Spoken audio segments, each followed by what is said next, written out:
les gens qui font l'argument pour la normalisation, ils utilisent ce prétexte.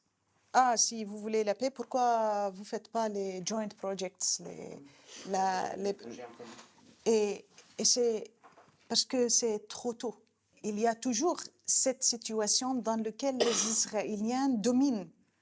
Et on ne peut pas venir et manger de hummus ensemble et en évitant de parler et de faire quelque chose contre cette domination.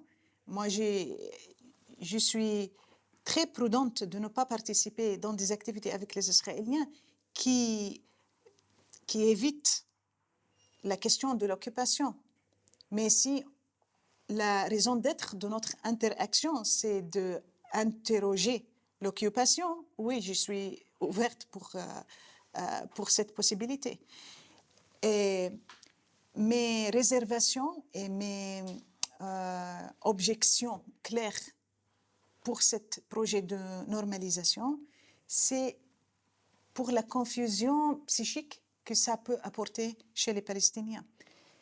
En trauma, quand on parle de trauma, il y a plusieurs genres de trauma. Il y a trauma type 1 et type 2. Trauma type 1, c'est clair. Par exemple, accident de voiture. Et après l'accident de voiture, il y a les effets traumatiques, le re-experiencing, les nightmares et tout ça. Mais dans le trauma type 2, c'est la relation complexe. La relation il y a un problème dans la relation.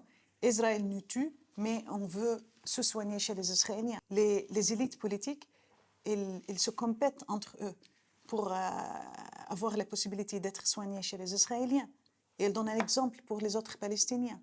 Et ça fait beaucoup de confusion pour les Palestiniens. On doit être clair sur la relation avec les Israéliens. Quand ils continuent de nous occuper, de prendre nos ressources, mais ils veulent aussi de manger de hummus avec nous et de faire sortir dans les médias occidentaux des belles adolescents israéliens et palestiniens qui font le Seeds of Peace ensemble et tout ça,